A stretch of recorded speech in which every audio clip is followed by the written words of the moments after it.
A'udzu billahi minasy syaithanir rajim. Bismillahirrahmanirrahim. La uqsimu bihadzal balad wa anta hillum bihadzal balad wa walidin wa ma walad. Laqad khalaqnal insana fi kabad. Ayah sabu allai yaqdira alaihi ahad. Yaqulu ahlaktu malan lubada. Ayah sabu allam yarahu ahad. Alam naj'al lahu ainain wa lisanan wa syafatain wa hadainahun najdain. Falaqtahamal aqabah wa ma adraka mal aqabah. Fakku raqabah au it'amun fi yaumin dzi masghabah yatiman za maqrabah au miskinan za matrabah. Summa kana minal ladzina amanu wa wasau bis sabari wa tawasau bil marhamah. Ulaika ashabul maimanah walladzina kafaru bi ayatina hum ashabul masyamah. Alaihim narum muqsadah. Sadaqallahul azim.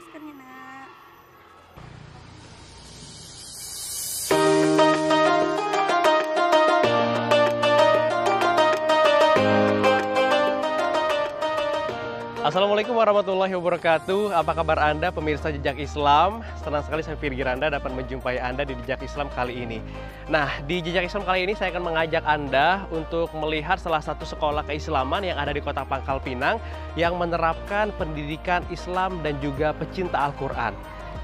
Nama sekolahnya adalah Darul Azkar Islamic School yang ada di Kota Pangkal Pinang. Seperti apa sistem pembelajaran yang ada di sini? Ayo kita telusuri.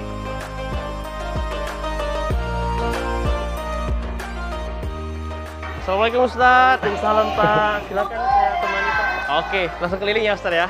Oke. Dari mana? Di sini Ustaz ya. Oke.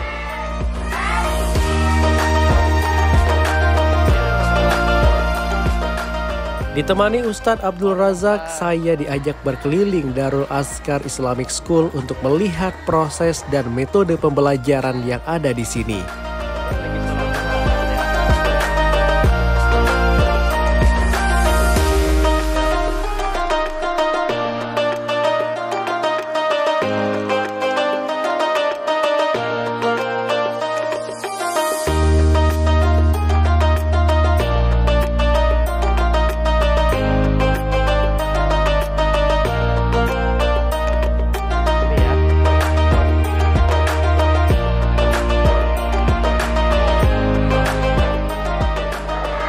Pertama adalah praktek sholat duha yang dilakukan secara bersama-sama sambil bersuara dengan gerakan dan bacaan sholat yang dipantau oleh tenaga pendidik di sini.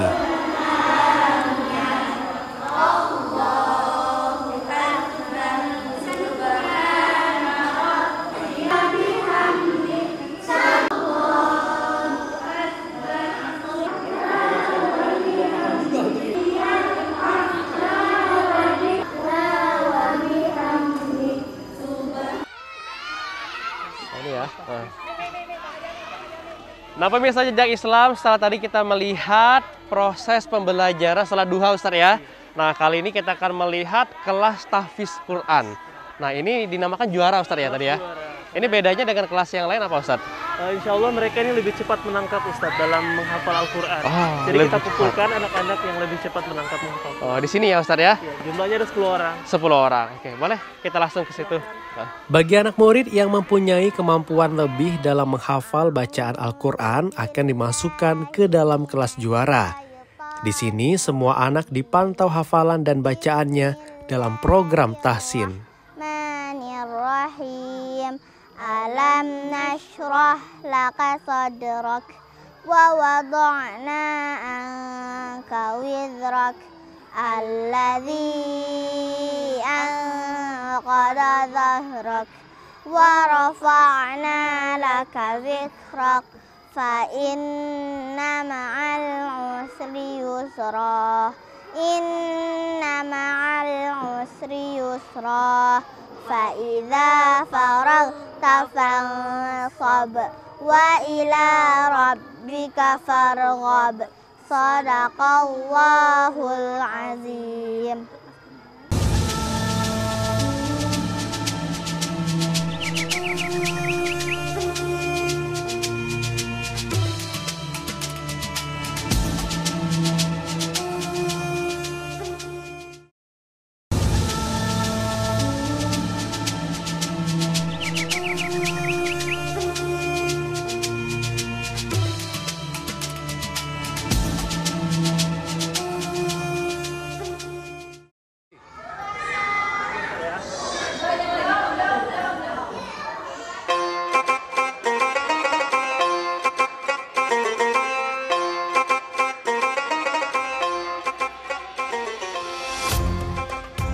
Selanjutnya saya diajak Ustadz Abdul Razak untuk melihat proses pembelajaran taman kanak-kanak di Darul Askar. Uniknya metode pembelajaran di sini dilakukan secara nyata dan langsung praktek dengan menggunakan bahan-bahan yang ada di alam serta disesuaikan dengan kreativitas anak. Sehingga proses belajar sambil bermain begitu menyenangkan.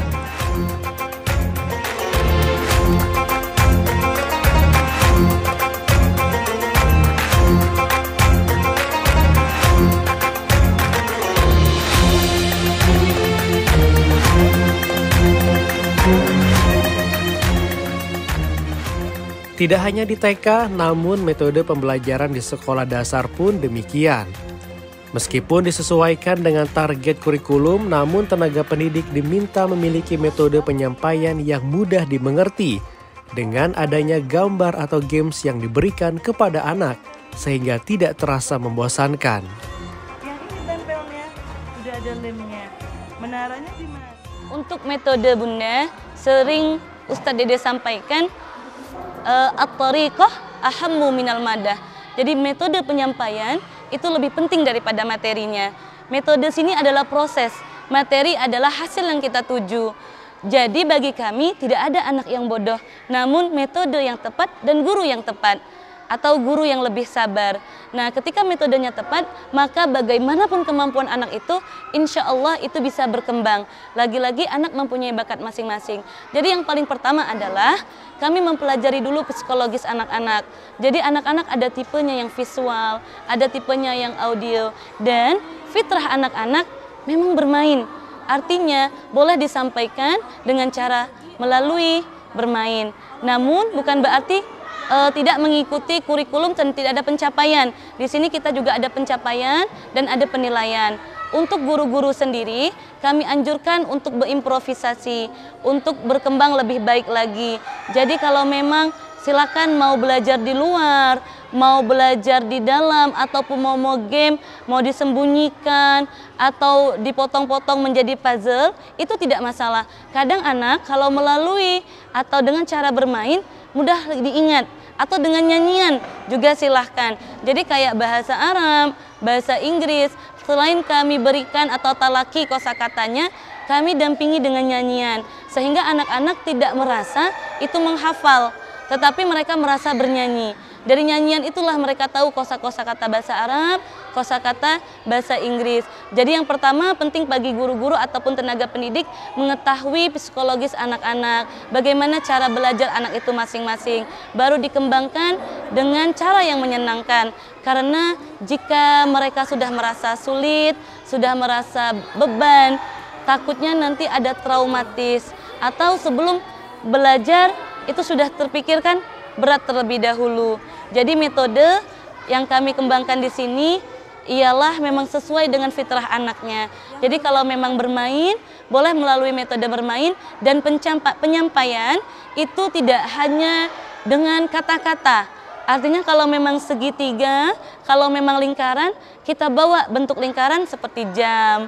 Ataupun kalau memang bentuknya persegi 4, kita boleh tunjukkan buku atau yang lainnya. Karena kalau abstrak, maka anak-anak akan lebih sulit untuk mencerna. Namun ketika itu real, ketika itu nyata, tidak terasa itu sudah tertanam di otak mereka, di alam bawah sadar mereka. Jadi kurang lebih seperti itu Bunda metodenya.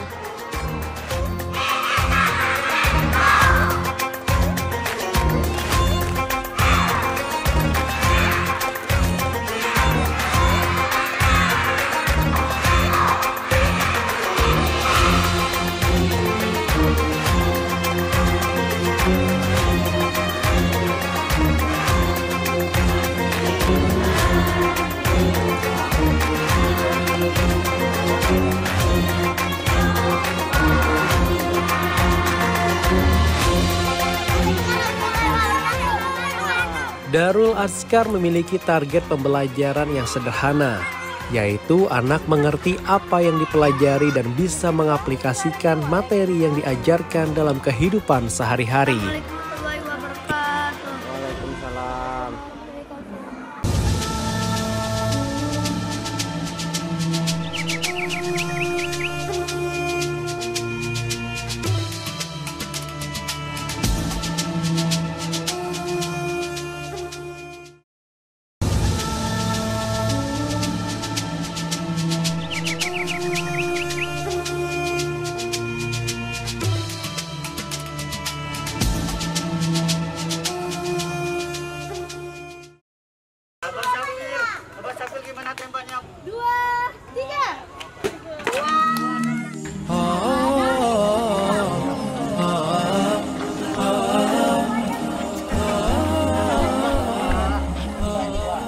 Kekhawatiran sejumlah orang tua melihat perkembangan teknologi yang begitu pesat membuat orang tua begitu selektif dalam memilih sekolah yang tepat bagi anak. Anak merupakan titipan Allah yang kelak akan hidup mandiri dan lepas dari orang tuanya. Karenanya ia harus dibekali dengan keimanan yang kuat dan aturan yang tegas dalam menjalani kehidupan. Mengenalkan pendidikan Islam kepada anak sejak dini sangat penting dalam membangun karakter anak yang Islami. Baik, Umi ini sedang belajar apa? Masya Allah. Di sini ini apa nih? Bagaimana pentingnya menanam pendidikan Islam sejak kecil, sepenting iman dalam diri kita.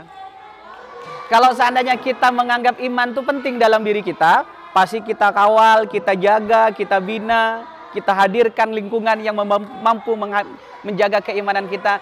Nah, seperti itulah pentingnya mengajarkan pendidikan Islam pada diri anak. Islam sama dengan iman.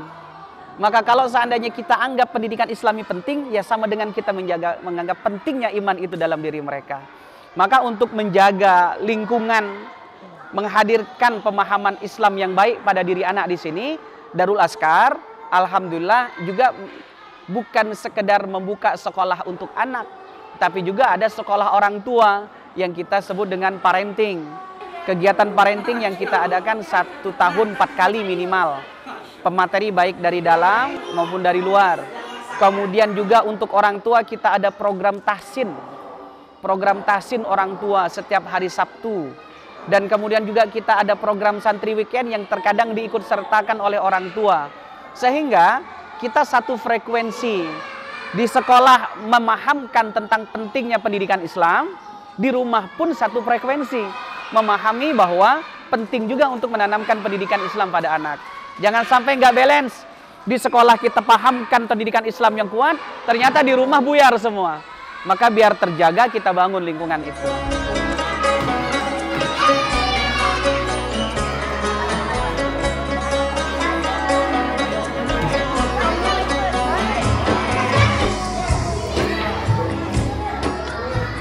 Tidak hanya tenaga pendidik, mempunyai lingkungan keluarga yang positif dan islami dipercaya bisa membuat kepribadian anak menjadi lebih baik dan menyenangkan. Selain sekolah, keluarga merupakan support system utama dalam membentuk karakter anak. Awal pertama menyekolahkan anak di sini ini pertama karena pengen membentuk anak itu menjadi pribadi yang muslim ya. Jadi kan banyak kadang-kadang kan sekolah ya, ada yang negeri, ada yang ini. Tapi akhirnya jatuh pilihannya ke sini karena di sini selain bentuk anak tuh berakhlak. Nah dia diajarin juga cara-cara untuk terhadap orang tua gimana. Itu alasan awal kemarin itu ya. Jadi pada waktu dia mulai masuk, jadi saya lihat anak-anak ini ada sopan santunnya, terus dia tuh mulai sedikit diajarin cara beribadah. Nah kadang-kadang itu kan harapan orang tua. Nah karena kemarin itu kan apalagi melihat kondisi sekarang ya. Kondisi sekarang ini kan kadang-kadang kita sebagai orang tua ini kan perhatian dan anak-anak ini kurang. Nah jadi dengan disekolahkan di sini dia selain diajarin belajarnya, dia diajarin juga cara ya ajaran-ajaran Islamnya itu awalnya kemarin itu. Khawatirnya gini, apalagi kan perkembangan media sosial kan semakin maju ya. Jadi kadang-kadang anak-anak kecil, saya lihat kan anak-anak kecil sudah dari kecil ini sudah main HP, sudah main laptop. Kadang-kadang yang tontonan mereka itu ya kadang-kadang tontonan orang-orang dewasa. Jadi dengan dia masuk di sekolah-sekolah Islam, setidaknya dia membentengi dirinya terhadap perbuatan-perbuatan yang tidak seharusnya mereka lakukan. Jadi kan mereka ada batasannya. Oh ini bang benar, ini yang tidak benar. Ya jadi di sini bisa diarahkan. Oh ini perlu, ini tidak. Kadang-kadang kita nih di media itu masuk semua. Anak-anak tuh cepat masuk. Ini kadang-kadang gampang meniru. Anak kecil ini kan kadang diajarin. Oh buat ini dia bisa nyanyi cepat misalnya. Tapi pada saat diajarin misalnya yang baik, kadang-kadang dia agak susah. Tapi di sini penekanan kan membentuk pribadi yang lebih baik, itu tujuan awal kemarin itu. Itu khawatirnya di situ masalah kemarin.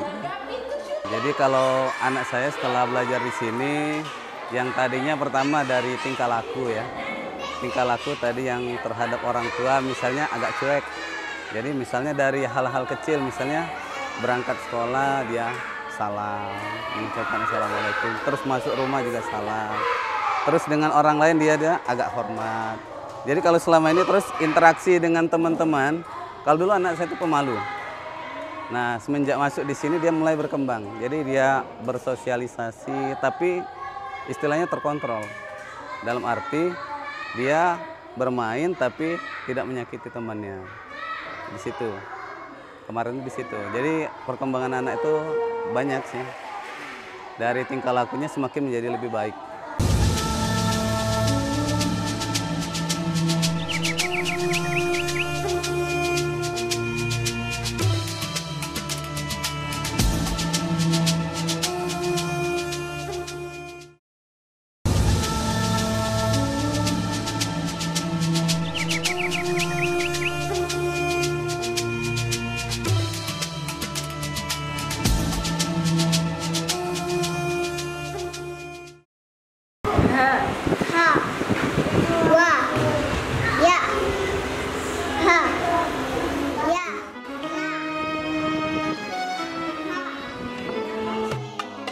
Tidak mudah mendidik generasi anak-anak yang mencintai Al-Quran.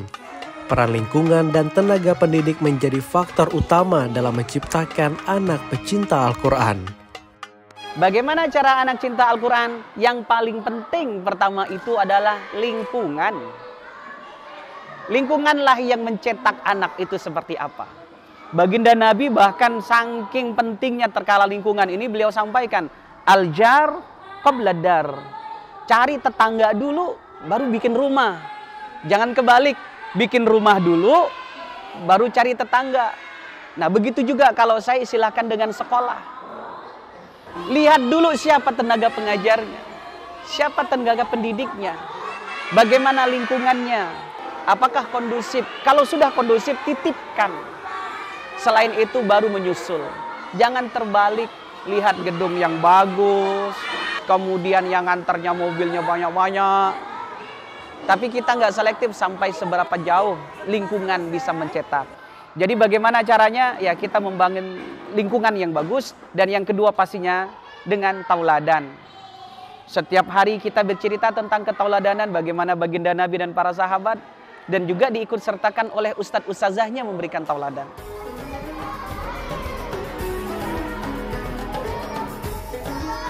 Anak merupakan titipan Allah Subhanahu wa Ta'ala. Kelak di hari akhir, para orang tua akan dimintai pertanggungjawabannya di akhirat. Bukan hal mudah karena saat anak hadir ke dunia sebagai orang tua, kita bukan hanya harus memenuhi kebutuhan materialnya. Justru yang lebih penting adalah memenuhi pendidikan mental dan spiritual. Nantinya hal inilah yang akan menjadi modal penting bagi anak kelak dewasa. Allah Subhanahu wa Ta'ala sudah menggambarkan dalam Al-Quran kalau anak bisa jadi 4 hal bagi orang tuanya.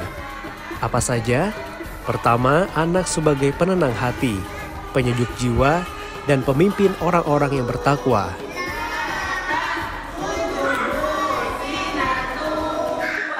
Al-Quran sampaikan bahwa anak ini bukan hanya nikmat, tapi mereka juga adalah amanah. Maksudnya adalah apapun yang kita lakukan terhadap diri mereka akan diminta pertanggungjawaban kelak di akhirat. Jadi baik buruk yang kita tanamkan diri mereka, ya akan berbuah baik buruk pula lah untuk kita nanti. Bahwa anak-anak kita itu memiliki doa yang sangat mujarab. Doa anak kepada orang tua. Dan ini adalah sejujur-jujurnya doa. Allahumma gfirli wali walidayya warhamhuma kama rabbayani saghira. Ya Allah, ampunkanlah dosaku, dosa kedua orang tuaku. Dan ini yang penting, sayangilah mereka sebagaimana mereka dulu menyayangiku ketika kecil. Jadi permintaan anak kepada orang tua adalah sebanding dengan apa yang orang tua berikan kepada anak ketika kecil. Maka kalau orang tua ketika mendidik anaknya ogah-ogahan, dia tak pernah pedulikan anaknya, sibuk main handphone, sibuk nonton TV, bahkan anaknya nggak dipedulikan pendidikannya, asal titip saja, mohon maaf, anak nanti berdoa, memohon kepada Allah, ya Allah, kasihilah orang tuaku sebagaimana dulu dia mengasihiku ketika kecil. Jadi apa yang kita berikan kepada anak ketika kecil, pendidikan kita kepada anak dulu ketika kecil akan berbuah ketika kita besar pun akan sedemikian. Seperti mana harapan mereka kepada Allah, berikanlah kepada mereka sebagaimana mereka memberiku waktu kecil dahulu. Nah, jadi ini maksud daripada apa? Anak ini adalah amanah. Ya, bahwa apapun yang kita lakukan akan diminta pertanggungjawaban, dan memudahkan masuk surga atau yang menghambat masuk surga diantaranya adalah anak.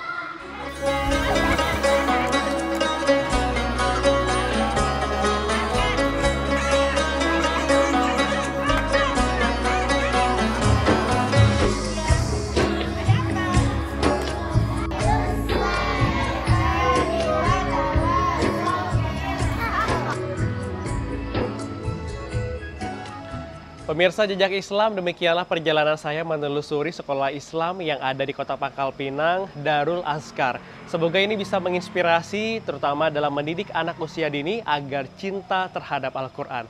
Kita berjumpa lagi di lain kesempatan. Wabillahi taufiq wal hidayah. Wassalamualaikum warahmatullahi wabarakatuh. Sampai jumpa.